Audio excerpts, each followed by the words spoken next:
ഒരുവിൻ നാം യഹോവയെ വാഴ്ത്തി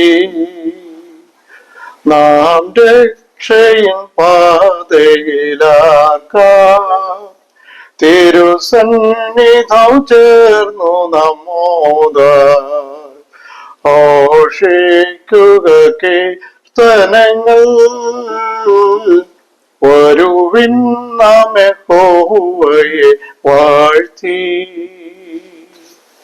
പാടാം പാടാം പാടാം പാരില്ലാം പാടാം പാടാം പാടാം പാരില്ലാം.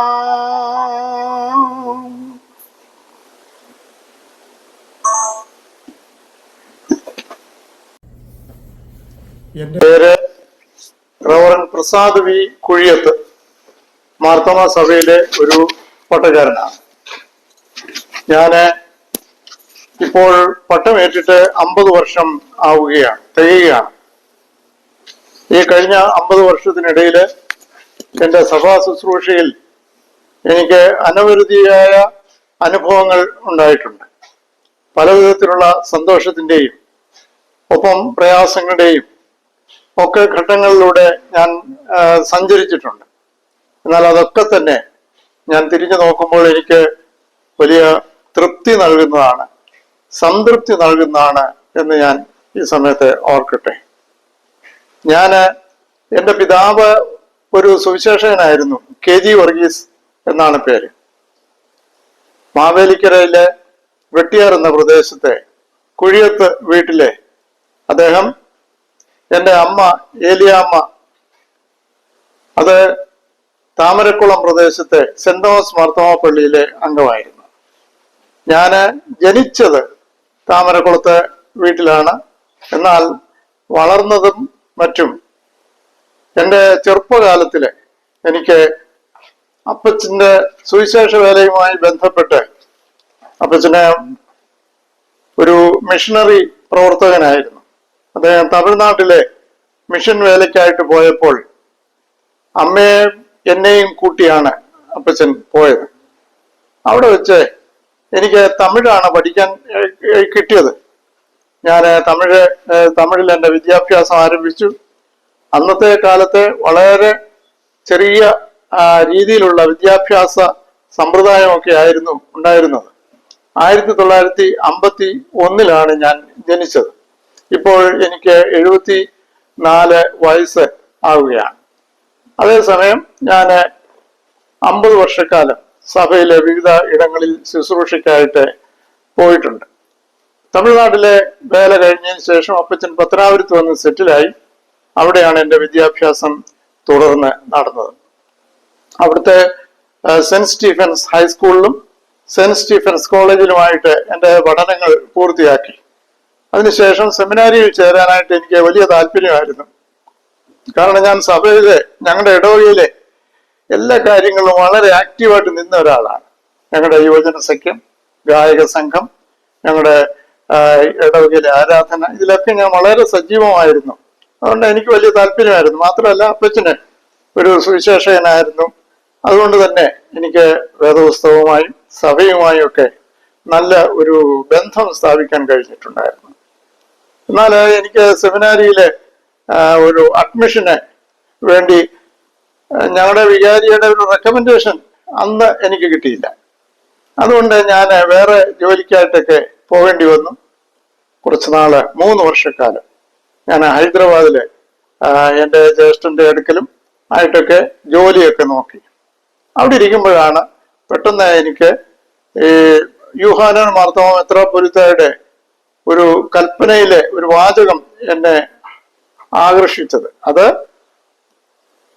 ഇനിയും സെമിനാരിയിൽ ചേരാൻ താല്പര്യമുള്ളവര് ഇത്രാം തീയതിക്കകം ബിഷപ്പ് അവിടുത്തെ പ്രിൻസിപ്പലിനെ അറിയിക്കണം എന്ന് അതിനകത്ത് പറഞ്ഞിരുന്നു. ഞാൻ അവിടെ ഇരുന്നുകൊണ്ട് ഒരു ലെറ്റർ പ്രിൻസിപ്പൽ അച്ഛന് എഴുതി. ഇന്റർവ്യൂവിന് കാർഡ് വന്നത് അപ്പച്ചൻ്റെ അടുക്കല. അപ്പച്ചന് ഉടനെ തന്നെ എന്നെ അറിയിച്ചു. ഞാൻ അങ്ങനെ നാട്ടിൽ അവധിയെടുത്ത് വന്നു. അവിടുന്ന് ടെസ്റ്റ് എഴുതി. ടെസ്റ്റില് ദൈവകൃപയാൽ പാസ്സാകാൻ ഇടയായി. ഇന്റർവ്യൂ വളരെ അനായാസേന നടന്നു. അതുകൊണ്ട് സെമിനാരിയിൽ ചേരാൻ സാധിച്ചു. 1971 മാർത്തോമ തിയോളജിക്കൽ സെമിനാരി കോട്ടയം അവിടെ ചേർന്ന് പഠനം ആരംഭിച്ചു. 75 ഞങ്ങളുടെ പഠനം പൂർത്തിയാക്കി. ഞങ്ങളുടെ ബാച്ചിൽ 8 പേരുണ്ടായിരുന്നു. അതിൽ 6 പേര് ഇപ്പോഴും ജീവിച്ചിരിപ്പുണ്ട്. ഞങ്ങളെല്ലാവരും ഈ ഏപ്രിൽ മാസം 17-ാം തീയതി 50 വർഷം പൂർത്തിയാക്കുകയാണ്. എനിക്ക് നല്ല നല്ല അനുഭവങ്ങൾ ഈ സെമിനാരിയിലെ ജീവിതത്തിലും തുടർന്നുള്ള സഭാ പ്രവർത്തനങ്ങളിലും എനിക്ക് ലഭിച്ചു എന്നത് ഞാൻ സന്തോഷത്തോടെ നന്ദിയോടെ ഓർക്കുകയാണ്. ആദ്യം ഞാൻ പോയത് 20 പേരൂർ ഇമ്മാനുവൽ ഇടവകയുടെ അസിസ്റ്റന്റ് വികാരിയായിട്ടാണ്. 3 വർഷം വളരെ നല്ല പ്രവർത്തനങ്ങൾ കാഴ്ചവെക്കുവാൻ എനിക്ക് ദൈവം സഹായിച്ചു. അവിടുത്തെ യുവജനങ്ങളെയെല്ലാം നന്നായി സംഘടിപ്പിക്കുവാനും അവിടുത്തെ ഒരു പൊതു പ്രവർത്തനങ്ങളിലൊക്കെ വളരെ സജീവമായി നിൽക്കുവാനും എനിക്ക് കഴിഞ്ഞു എന്നത് ഞാൻ സന്തോഷത്തോടെ ഓർക്കുന്നു. അതിനുശേഷം എനിക്ക് ബാംഗ്ലൂരിലെ ലൈബ്രറി സയൻസ് പഠിക്കാനായിട്ട് സഭ അവസരം തരികയും ലൈബ്രറി പഠനം കഴിഞ്ഞതിന് ശേഷം ഞാൻ മാർത്തോമ വൈദിക സെമിനാരിയിലെ ലൈബ്രറിയനായി നിയമിതനാവുകയും ചെയ്തു. അവിടെ ഇരിക്കുമ്പോഴാണ് എനിക്ക് ധാരാളം വായിക്കുവാൻ അവസരം കിട്ടി. തിയോളജിക്കൽ ബുക്സും മറ്റു ലിറ്ററേച്ചറുകളും ഒക്കെ എനിക്ക് നന്നായി വായിക്കുവാൻ, ഒരുപാട് കാര്യങ്ങൾ നന്നായി മനസ്സിലാക്കുവാൻ എനിക്ക് അവസരങ്ങൾ ലഭിച്ചു. അവിടുത്തെ അതിനുശേഷം എനിക്ക് സലാലയിലേക്കാണ് ട്രാൻസ്ഫർ വെച്ചിരുന്നത്. എന്നാൽ സലാലയിൽ പോകാൻ 1 വർഷത്തെ തടസ്സം ഉണ്ടായി. വിസ കിട്ടാനായിട്ട് കഴിഞ്ഞില്ല. ആ 1 വർഷം ഞാൻ നല്ല ബുദ്ധിമുട്ടിലൊക്കെ ഓടേണ്ടി വന്നു. 1979 വിവാഹിതനായി വാളക്കുഴി മാന്താനത്ത് NJ ജോർജ് ഉപദേശിയുടെ മകളായിരുന്നു എൻ്റെ ഭാര്യ. ഞങ്ങള് ഒന്നിച്ചു പോകാനായിട്ടൊക്കെ ശ്രമിച്ചു. പക്ഷെ അവിടെ സിംഗിൾ വിസയെ കിട്ടുള്ളൂ എന്നാണ് മെത്രാപ്പൊലീത്ത തിരുമേനി എന്നോട് പറഞ്ഞത്. എന്നാൽ അതിൽ എനിക്ക് ഒരു പ്രയാസം ഉണ്ടായിരുന്നു. തിരുമേനിയോട് ഞാൻ പറഞ്ഞു, പോവുകയാണെങ്കിൽ ഞങ്ങൾ ഒന്നിച്ചു പോകുമെന്ന് പറഞ്ഞു. അങ്ങനെ ഞങ്ങൾ ഒന്നിച്ചവിടെ ശുശ്രൂഷയ്ക്കായിട്ട് പോയി. അവിടെ ചെന്ന് ഒരു നല്ല മനോഹരമായ ഒരു പാഴ്സനേജൊക്കെ പണിയിക്കാൻ, അത് എനിക്ക് തോന്നുന്നത് ഗൾഫ് രാജ്യങ്ങളിൽ തന്നെ സ്വന്തം സ്ഥലത്ത് ഒരു പാഴ്സനേജ് പണിയാൻ കഴിഞ്ഞത് ഞങ്ങൾക്കായിരുന്നു. അത് അവിടെ പണി കഴിഞ്ഞ് ഞങ്ങൾ തിരിച്ച് 3 വർഷത്തെ ഞങ്ങളുടെ ശുശ്രൂഷയ്ക്ക് ശേഷം നാട്ടിലെ അടൂർ കേന്ദ്രമാക്കി പല ഇടവുകളിൽ പ്രവർത്തിച്ചു. എന്നാൽ ആ സമയത്താണ് മാർത്തോമ യുവജന സഖ്യത്തിന്റെ ജനറൽ സെക്രട്ടറി സ്ഥാനത്തേക്ക് മത്സരിക്കുകയും അതിൽ ഞാൻ വിജയിച്ചു. ജനറൽ സെക്രട്ടറി ആയിട്ട് എനിക്ക് അവിടെ പ്രവർത്തിക്കാനായിട്ട്, മാർത്തോമ യുവജന സഖ്യത്തിൽ പ്രവർത്തിക്കാനായിട്ട് കഴിഞ്ഞു. അതിൻ്റെ ഒരു പ്രത്യേകത ആ യുവജന സഖ്യത്തിലെ അന്നുണ്ടായിരുന്ന ചില പ്രയാസങ്ങൾ കാരണം യുവജന സഖ്യത്തെ തന്നെ അന്നത്തെ മെത്രാപ്പൊലീത്ത പിരിച്ചുവിട്ടെങ്കിലും വിട്ടതിന് ശേഷം രണ്ടാമത് കോൺസ്റ്റിറ്റ്യൂട്ട് ചെയ്ത ഒരു യുവജന സഖ്യത്തിന്റെ കമ്മിറ്റിയിലാണ് ഞാൻ ജനറൽ സെക്രട്ടറി ആയി ആകുന്നത്. ശാഖകളൊന്നും ഇല്ലാതിരുന്ന സമയത്ത് എല്ലാ ഇടവുകളിലും സഞ്ചരിച്ച് ശാഖകൾ സ്ഥാപിക്കുകയും അവിടെ പ്രവർത്തനങ്ങളൊക്കെ ആരംഭിക്കുകയും വളരെ നല്ല രീതിയിൽ എൻ്റെ കാലഘട്ടം പ്രവർത്തിക്കുവാനായിട്ട് സാധിച്ചു. ആ സമയത്താണ് യൂത്ത് സെന്ററിന്റെ പുതിയ കെട്ടിടത്തിന്റെ പണി ഞങ്ങൾ ആരംഭിക്കുന്നതും ശിലാസ്ഥാപനം നിർവഹിക്കുവാനും കഴിഞ്ഞു. അങ്ങനെ ആ പ്രവർത്തനങ്ങളൊക്കെ നടന്നതിന് ശേഷം പിന്നീട് ഞാൻ വേറെ ചില ഇടവുകളിലേക്ക്, വാളകം സൈഡിലൊക്കെയുള്ള ഇടവുകളിലേക്ക് ഞാൻ ട്രാൻസ്ഫർ ആയി പോയി. അതിനുശേഷം ഞാൻ മാവേലിക്കരയിലെ പുന്നമോട് ഇടവകയിൽ വരുമ്പോഴാണ് എൻ്റെ ഭാര്യ പെട്ടെന്ന് ഈ ലോകത്തോട് യാത്ര പറഞ്ഞത്. അന്ന് കുഞ്ഞുങ്ങള് 2 പേര്, എനിക്ക് 2 കുഞ്ഞുങ്ങളാണുള്ളത്, ഒരു മോളും മോനും. മോള് അവര് 2 പേരും മർത്തോമ കോളേജിൽ പഠിച്ചുകൊണ്ടിരിക്കുന്ന സമയമാണ്. തുടർന്ന് ഞാൻ ഇടയാറുമുള്ള ഇടവകയില്, അതുപോലെ തന്നെ ഞാൻ ഈ വാരിക്കാട് സിഹിയോൻ മാർത്തോമ ഇടവകയില്, അങ്ങനെ കുറെ സ്ഥലങ്ങളിലൊക്കെ ആയിരിക്കാൻ കഴിഞ്ഞു. വാരിക്കാട് ഞാൻ ഇരിക്കുമ്പോഴാണ് ഭദ്രാസന സെക്രട്ടറി ആയിട്ട് തിരഞ്ഞെടുക്കുന്നത്. അതോടൊപ്പം അഭിവന്യ ക്രിസോസ്റ്റം തിരുമേനി സഭയിൽ ആരംഭിച്ച പെയിൻ ആൻഡ് പാലിയേറ്റീവ് കെയർ യൂണിറ്റിന്റെ ഡയറക്ടറായിട്ട് എന്നെ അപ്പോയിന്റ് ചെയ്തു. എന്റെ ഇടവകയുടെ ചുമതലയുടെ കൂടെ തന്നെ ആദ്യം അപ്പോയിന്റ് ചെയ്തു. പിന്നീട് അത് ഫുൾ ടൈം ആക്കി പല ഇടവകളിലും യൂണിറ്റുകൾ സ്ഥാപിക്കാനും ഒക്കെ കഴിഞ്ഞു. അത് എനിക്ക് വളരെ സന്തോഷമുള്ള ഒരു സംഗതിയാണ്. ഇതിനിടയിൽ എനിക്ക് department of sacred music and കമ്മ്യൂണിക്കേഷൻസിന്റെ ട്രഷററായിട്ട് കുറെ വർഷങ്ങൾ ബഹുമാനപ്പെട്ട സാജൻ മാത്യു അച്ഛനോട് ചേർന്ന് പ്രവർത്തിപ്പാനായിട്ടൊക്കെ എനിക്ക് കഴിഞ്ഞു. അത് വളരെ സന്തോഷമുള്ള സംഗതിയാണ്. ഞങ്ങള് എൻ്റെ 2-3 സ്നേഹിതർ ചേർന്ന് വോയിസ് ഓഫ് ക്രൈസ്റ്റ് എന്ന പേരിൽ ഒരു മ്യൂസിക് ഗ്രൂപ്പ് ഞങ്ങൾ ഉണ്ടാക്കിയായിരുന്നു. വോക്ക് ഓർക്കസ്ട്ര എന്നാണ് ഞങ്ങളതിന് പേര് കൊടുത്തത്. അതും ചില സ്റ്റേജുകളിലൊക്കെ പോകാനായിട്ടൊക്കെ സാധിച്ചു. മാർത്തോമ യുവജന സഖ്യത്തിന്റെ സ്വരരാഗ എന്ന പാട്ട് ഗ്രൂപ്പ് അത് ആരംഭിച്ചത് എൻ്റെ കാലഘട്ടത്തിലാണ്.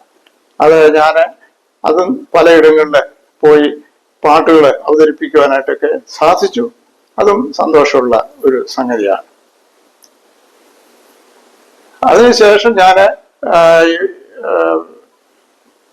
45 വർഷം പിന്നിട്ടപ്പോൾ എൻ്റെ റിട്ടയർമെന്റിന്റെ സമയമായി. ഞാൻ പെൻഷനായി. ഇപ്പോൾ വീട്ടില് വിശ്രമിച്ചുകൊണ്ടിരിക്കുകയാണ്. ഇതിനിടയിൽ ഞാൻ സഭയുടെ എല്ലാ സമിതികളിലും, അതായത് സഭാ കൗൺസില്, അല്ലെങ്കിൽ വൈദിക selection board, episcopal selection board, അങ്ങനെയുള്ള സകല കമ്മിറ്റികളിലും ഒക്കെ പ്രവർത്തിക്കാൻ ഓരോ തവണ പ്രവർത്തിക്കാനുള്ള അവസരമൊക്കെ ദൈവം തമ്പുരാൻ തന്നു എന്നതും ഞാൻ നന്ദിയോടെ ഓർക്കുകയാണ്. മലയാളം ഞാൻ പഠിച്ചു തുടങ്ങിയില്ലെങ്കിലും മലയാളത്തില് സംസാരിക്കാൻ എനിക്ക് കുറെ കൂടെ താല്പര്യമുണ്ട്. ഞാൻ മലയാളത്തിലെ ചില പാട്ടുകളൊക്കെ എഴുതിയിട്ടുള്ള ആളാണ്. ഈ മാത്രമല്ല, എന്തെങ്കിലും പ്രത്യേക സന്ദർഭങ്ങളിൽ പാട്ടുകൾ എഴുതണമെങ്കിൽ അത് എന്നെയാണ് ഏൽപ്പിക്കുന്നത്. ഇടവകയാണെങ്കിലും സഭയാണെങ്കിലും എന്നെ സാധാരണ ഇതിൽ ഏൽപ്പിക്കാറുണ്ട്. അങ്ങനെ പാട്ടുകളൊക്കെ എഴുതുകയും പിന്നെ കുഞ്ഞു കവിതകളൊക്കെ എഴുതുന്നത് എനിക്ക് വലിയ ഇഷ്ടമാണ്. കുറേ ലേഖനങ്ങൾ എഴുതിയിട്ടുണ്ട്. കുറച്ച് പുസ്തകങ്ങളൊക്കെ പബ്ലിഷ് ചെയ്യാനായിട്ട് എനിക്ക് സാധിച്ചിട്ടുണ്ട്. ഒരു പുസ്തകത്തിന്റെ പേര് സ്ത്രീ എന്നാണ്. വേദപുസ്തകത്തിലെ സ്ത്രീ കഥാപാത്രങ്ങളുടെ അത് ശരിയായ ഒരു പഠനം അതിനകത്ത് കൊണ്ടുവരാനായിട്ട് എനിക്ക് സാധിച്ചു. അതുപോലെ വേറെ ചില പുസ്തകങ്ങളൊക്കെ ഇതിനിടയിൽ എഴുതിയിട്ടുണ്ട്. ഇപ്പോൾ വിശ്രമ ജീവിതം നയിക്കുകയാണ്. ഞാൻ പറഞ്ഞല്ലോ, 2 മക്കൾ എനിക്ക് ഉണ്ടായിരുന്നു. അവര് 2 പേരും ഇപ്പോൾ ഓരോ സ്ഥലങ്ങളിൽ ജോലി നോക്കുന്നു. എന്നാൽ ഞാൻ ഒരു കുറേ വർഷങ്ങൾ കഴിഞ്ഞതിന് ശേഷം ഞാൻ പുനർവിവാഹം നടത്തി. അത് ഇപ്പോൾ സാറാമ്മ തോമസ് എന്ന ആളാണ്. ഇപ്പോൾ ഞങ്ങൾ ഒന്നിച്ച് താമസിക്കുന്നു. ഞങ്ങള് വളരെ സന്തോഷമായിട്ട് ഇപ്പോൾ ഈ കർത്താവിന്റെ വേല നിർവഹിക്കുവാനായിട്ട് ശ്രമിച്ചുകൊണ്ടിരിക്കുന്നു.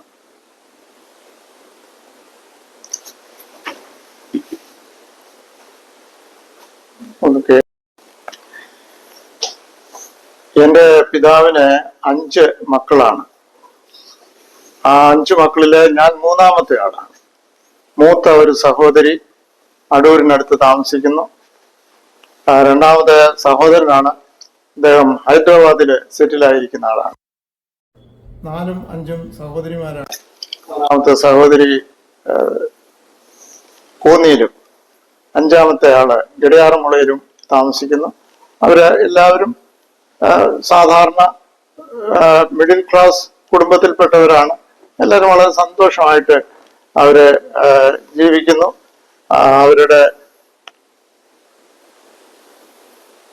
അവരുടെ ജീവിതം ഞങ്ങളെല്ലാവരും ഒന്നിച്ച് ആസ്വദിച്ച് ഞങ്ങൾ മുമ്പോട്ട് പോവുകയാണ്. ഞങ്ങളെല്ലാവരും ഉണ്ട് താനും. പിന്നെ ഞാൻ ശുശ്രൂഷ ചെയ്ത എൻ്റെ ഇടവകളിൽ ശരിക്കും പറയുകയാണെങ്കിൽ എനിക്ക് ധാരാളം നല്ല അനുഭവങ്ങൾ ഉണ്ടായിട്ടുണ്ട്. വളരെ നല്ല അനുഭവങ്ങൾ എനിക്ക് പങ്കുവയ്ക്കാനായിട്ടുണ്ട്. ഞാൻ 20 പേരൂടെ ഇരിക്കുമ്പോൾ എന്നും വൈകിട്ട് എൻ്റെ പാഴ്സനേജിന്റെ മുറ്റത്ത് ഒരു 10-50 യുവജനങ്ങളെങ്കിലും വരും. ഞങ്ങൾ അവിടെ വൈകിട്ട് ചിലപ്പോൾ കട്ടൻ കാപ്പി ഉണ്ടാക്കും, ചിലപ്പം കപ്പയൊക്കെ പുഴുങ്ങി ഒക്കെ ഞങ്ങള് ഈ 50 പേരും വളരെ സീരിയസ് ആയിട്ടുള്ള വിഷയങ്ങളാണ് സംസാരിക്കുന്നത്. അങ്ങനെ ഞങ്ങൾക്ക് ഒരുപാട് കാര്യങ്ങൾ ആലോചിക്കാനും പറയാനും ഒക്കെ അതിന് അവസരങ്ങൾ കിട്ടി. ഞാൻ ഇപ്പോഴും 20 പേരൂര് ജംഗ്ഷനിലെ വെയിറ്റിംഗ് ഷെഡ് ഞങ്ങൾ അന്ന് കൂടി ആലോചിച്ചതിന്റെ ഫലമായി ഞങ്ങൾക്ക് ഉണ്ടാക്കാൻ സാധിച്ചതാണ്. അത് ഉണ്ടാക്കിയതോ 75-ലെ കാര്യമാണ്. പണം അങ്ങനെ കാര്യമായിട്ടൊന്നും ഇല്ല. എന്നാൽ ഞങ്ങൾ അത് ചെയ്തത് ഓരോ വീടുകളിലും തേങ്ങ പിരിക്കാൻ പോയി. 5 തേങ്ങ വീതം ഞങ്ങൾ സംഘടിപ്പിച്ച് അങ്ങനെ ഞങ്ങൾ ആ തേങ്ങ വിറ്റ് അന്നത്തെ 15,000 രൂപ ഞങ്ങൾ ഉണ്ടാക്കി. അതുകൊണ്ടാണ് ഞങ്ങളുടെ വെയിറ്റിംഗ് ഷെഡ് പണിയാനായിട്ട് കഴിഞ്ഞത്. അവിടെ നിന്ന് ആലോചിച്ചപ്പോൾ ഞങ്ങൾക്ക് കിട്ടിയ ഒരു ആശയമായിരുന്നു YMCA. 20 പേർ YMCA വളരെ നല്ലൊരു YMCA ആയിട്ട് വളർന്നു പ്രവർത്തിക്കാൻ സാധിച്ചു. പക്ഷെ അതിന്റെ ബീജാവാപം ചെയ്തത് ഞങ്ങൾ അവിടെ ഇരിക്കുമ്പോഴാണ്. അങ്ങനെ പലതരത്തില് അന്നത്തെ യുവജന സഖ്യത്തിന്റെ പ്രവർത്തനങ്ങളൊക്കെ അവർ തന്നെ പറയും ഞങ്ങളുടെ സുവർണ കാലഘട്ടമായിരുന്നു എന്ന്. അത് അവരുടെ മിടുക്കുകൊണ്ടാണ്, എൻ്റെ കഴിവ് കൊണ്ടൊന്നുമല്ല. പക്ഷെ അത് വളരെ നല്ല രീതിയിലായിരുന്നു. ഞാൻ അവിടെ നിന്ന് ട്രാൻസ്ഫർ ആയി പോകുന്നതിന് ശേഷം പോലും ആ ഇടവക രജിസ്റ്ററിൽ എൻ്റെ പേര് ആ ഇടവകയിലെ ഒരു അംഗം എന്ന നിലയിൽ അവർ എഴുതി വെക്കുമായിരുന്നു. അത്ര ഞങ്ങൾ ആ ഇടവകയുമായിട്ട് വളരെ ഇഴുകിച്ചേരാനായിട്ട് എനിക്ക് സാധിച്ചു. ഞാൻ ഒറ്റയ്ക്കായിരുന്നു. അങ്ങനെ എല്ലാ സമയത്തും അവരോടൊപ്പം ആയിരുന്നത് കൊണ്ട് അവർക്കും വളരെ സന്തോഷമായിരുന്നു. ഞാൻ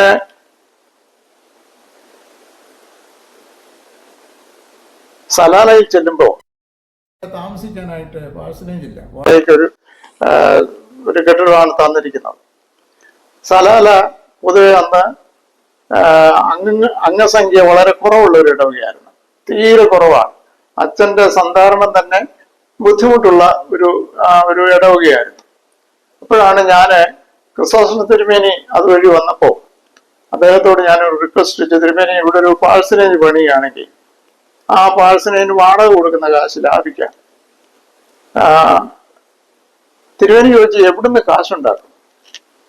ഞാൻ പറയാം തിരുമേനി ഒരു കാര്യം ചെയ്യാം, ഈ അടുത്ത വെള്ളിയാഴ്ച നമ്മളിത് കൂടുമ്പോൾ അവരെ കൊണ്ട് ഇത് സമ്മതിപ്പിക്കണം, ഒരു പാഴ്സനേജ് പണിയാണ്.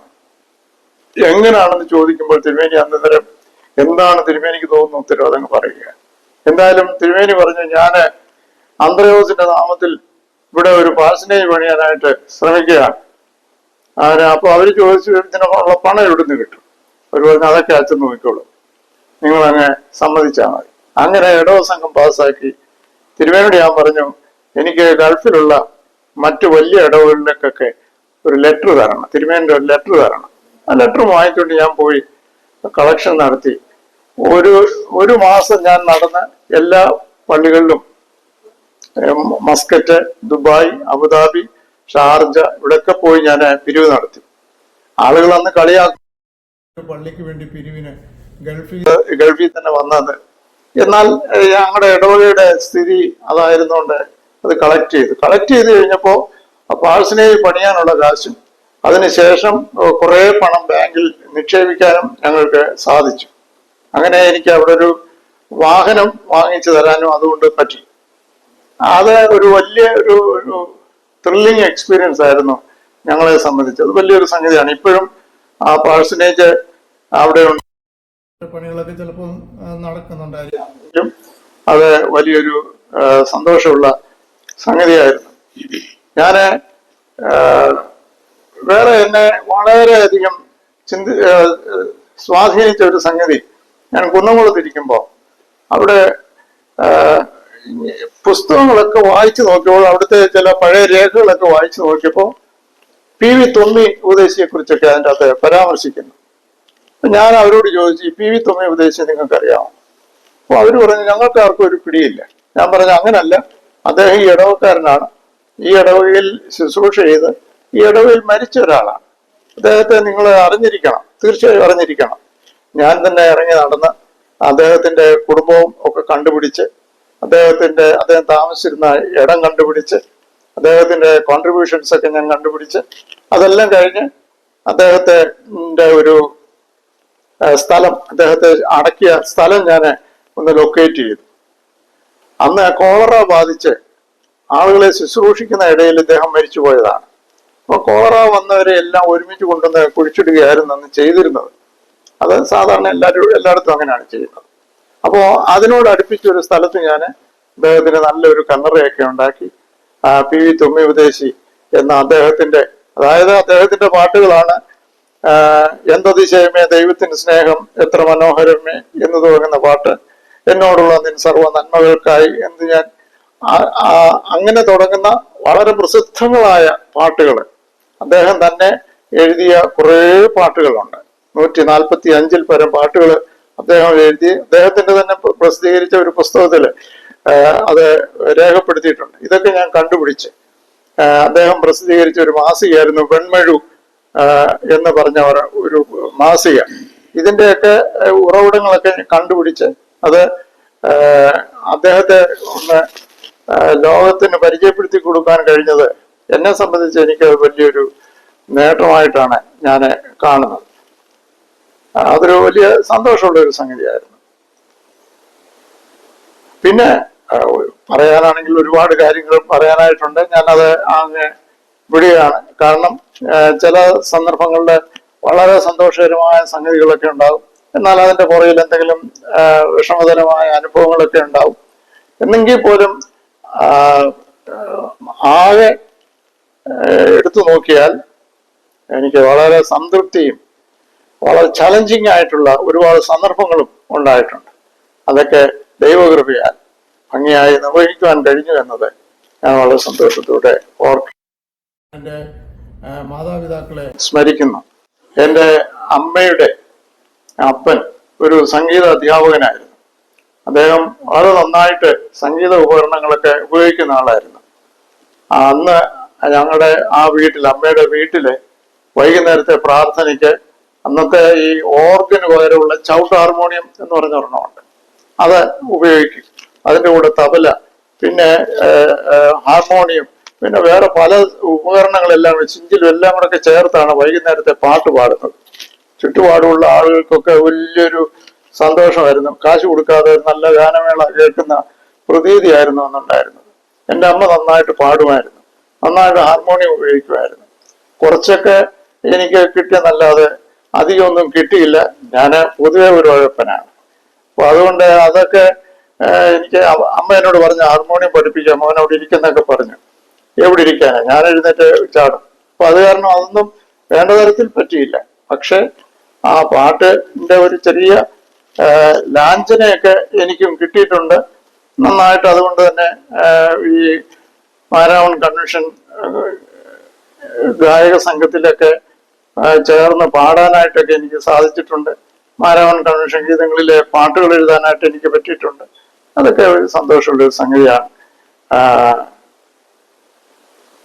ഇത്രയൊക്കെ ഞാൻ പെട്ടെന്നുള്ള എൻ്റെ ഒരു ചിന്തയിൽ ഞാൻ അനുസ്മരിച്ചെടുക്കുന്നതാണ്. Thank you.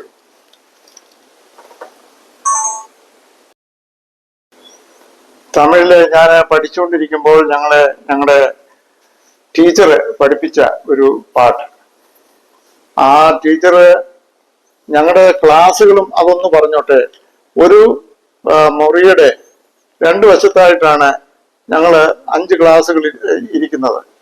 ഒരു വശത്ത് 1-ാം ക്ലാസ്സും 2-ാം ക്ലാസ്സും, മറ്റേ വശത്ത് 3-ഉം 4-ഉം 5-ഉം ക്ലാസ്സുകൾ. ഇത് ഹസ്ബൻഡ് ആൻഡ് വൈഫാണ് ഇത് പാട്ടുകൾ ഞങ്ങളെ പഠിപ്പിക്കുന്നത്.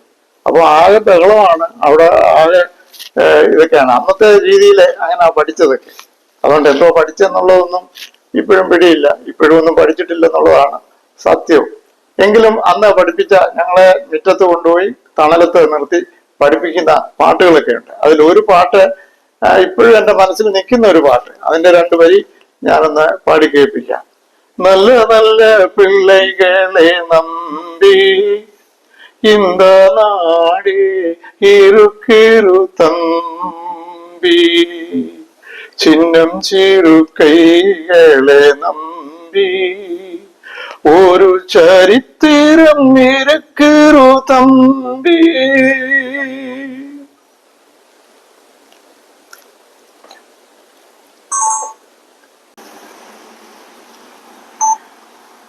ഞാന് എൻ്റെ ഒരു പാട്ടുകൂടെ പാടിക്കോട്ടെ. മാനേർത്തോടിനായി ദാഹിച്ചു കാക്ഷിക്കും പോലവേ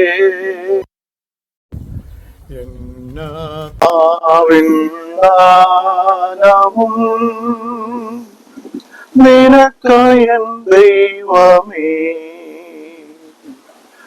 ആശ്രയം നീ ശൈലവും നീ കോട്ടയും നീ എന്നും കാക്കും. ആശ്രയം നീ ശൈലവും നീ കോട്ടയും നീ എന്നും കാക്കും. ജീവിക്കും ദൈവത്തിനായി ദാഹിക്കും നിൻ മനമേ, ജീവിക്കും ദൈവത്തിനായി ദാഹിക്കും നിൻ മനമേ, ദേവാ നിൻ സന്നിധിയിൽ നിന്നിടാൻ ആത്മാവ് വാഞ്ചിക്കുന്നു. ആശ്രയം നീ ശൈലവും നീ കോട്ടയും നീ എന്നും കാക്കും. ആശ്രയം നീ ശൈലവും നീ കോട്ടയും നീ എന്നും കാക്കും.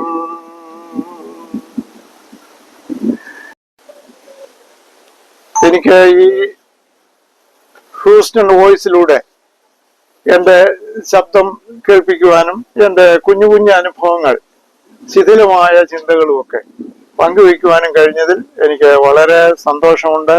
അത് ഞാൻ ഈ സമയത്ത് ഓർക്കുകയാണ്.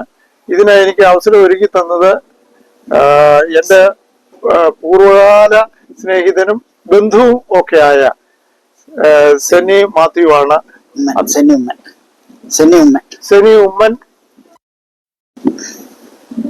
എന്റെ സ്നേഹിതനും ഒരു പൂർവകാല സ്നേഹിതനും ബന്ധുവും കൂടെയായ സെന്നി ഉമ്മൻ, അദ്ദേഹം ഈ പ്രവർത്തനം സ്തുത്യർഹമായി നടത്തുന്നു എന്നതിൽ എനിക്ക് വളരെ സന്തോഷമുണ്ട്. ഇത് അനേകർക്ക് പല വിധത്തിൽ അനുഗ്രഹമായി ഭവിക്കട്ടെ എന്ന് ഞാൻ പ്രാർത്ഥിക്കുകയും ചെയ്യുകയാണ്. അദ്ദേഹത്തിന്റെ ഒരു താല്പര്യപ്രകാരം ഞാൻ ഈ വാക്കുകളൊക്കെ ഇവിടെ ഉരുവിടുവാൻ, ഇവിടെ സംസാരിക്കുവാൻ, എൻ്റെ ചെറിയ ചെറിയ അനുഭവങ്ങളൊക്കെ പങ്കുവയ്ക്കുവാനും ശിഥിലമായ ചിന്തകള് ഇവിടെ എനിക്ക് പങ്കുവയ്ക്കുവാനും കഴിഞ്ഞതിൽ സന്തോഷമുണ്ട്. അതിന്റെ നന്ദി ഞാൻ ഈ സമയത്ത് അറിയിക്കുന്നു. അദ്ദേഹത്തിന്റെ പ്രവർത്തനങ്ങളെ, ഉദ്യമങ്ങളെ കൂടുതൽ ഉയരങ്ങളിലേക്ക് എത്തിക്കുവാൻ ദൈവം തമ്പുരാൻ സഹായിക്കട്ടെ എന്ന് ഹൃദയപൂർവ്വം പ്രാർത്ഥിക്കുകയും ചെയ്യുന്നു. Thank you.